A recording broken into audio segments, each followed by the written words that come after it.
Hey, I'm Dylan at Western Bikeworks, and welcome to the third installment on our new web series, What's the Fix Western Bikeworks, where we take your questions and answer them, whether they be technical questions or questions about cycling, arcana, something you've just always wanted to know, didn't know who to ask. We are your experts. Be sure to subscribe to our YouTube channel, go to our Instagram, our Twitter, or our Facebook, and submit your questions using the hashtag WTFWBW. By virtue of submitting your question, you'll be in the running for a $50 gift certificate. We're going to give away one of those next week. Our question this week comes from Wes PDX via our Twitter account. Wes from right here in Portland, Oregon wants to know, what's the best way to clean and lubricate your drivetrain in between tune-ups? This is a really good question. A lot of people just don't do it correctly, so we're going to go into that. First of all, let's talk about where you need lubrication. There's a common misconception that you need to lubricate all the points of contact on the drivetrain, the teeth on the cassette, the entire chain, maybe even the chainring teeth, and that is not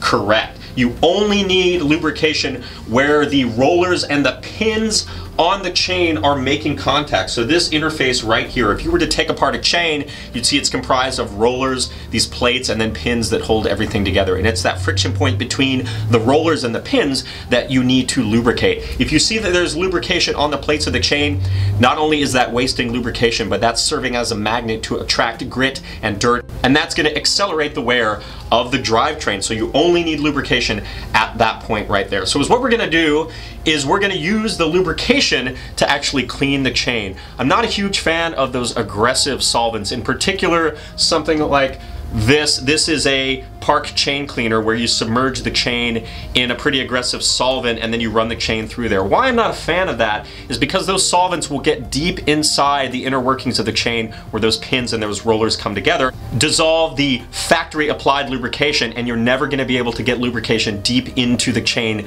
again in the same way it was installed at the factory. So I'm not a huge fan of these. That's why I tend to use the lubrication to clean the chain. So what we're going to do is come down here, rotate the cranks backwards, and apply lubrication just at that interface of the roller and the pin. You don't need to get the plates wet. That's just going to accelerate wear. Then we're going to take a shop rag and you're going to grasp the chain firmly between the shop rag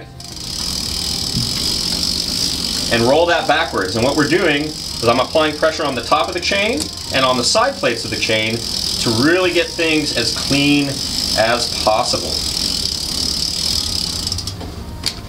Once everything is clean, now we can reapply the lubrication where it's needed, which is right here at the rollers. If you wanted to get detail oriented, you could just put one drop on every roller, maybe put on some Barry White, light some candles, get romantic with your bicycle. I'm gonna work your body with my... So usually I'll just kind of rotate the cranks backwards until I arrive back at that starting point. If your chain has a master link, that's a good frame of reference. I don't like to apply the lubrication up here, because what that does is that allows lubrication to drip onto the cassette teeth, and that's just going to accelerate the wear of the teeth. It's going to get things really sloppy.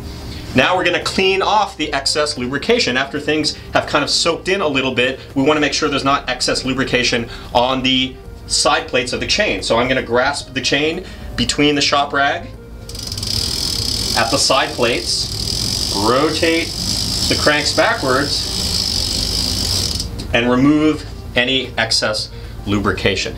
People ask, how long do you have to go in between applications? There's no hard and fast rule. It really depends upon the type of environment that you're riding in. If it's really rainy, you might have to relubricate a lot more often. I tend to use the sound that the chain is making as a good determinant as to when I need to reapply chain lube. Lots of different lubes out there. We have a great chain lube video that looks at a few of those, talks about the appropriate applications of them. Be sure you check that one out. Have any questions? Submit your questions via WTFWBW through our Twitter account, our Facebook page, our Instagram, or via the YouTube channel. Be sure to subscribe to that YouTube channel. Thanks to Wes PDX. He's in the running for that $50 gift certificate next week. Be sure you tune in next time. Have any questions? Give us a call or visit us at westernbikeworks.com.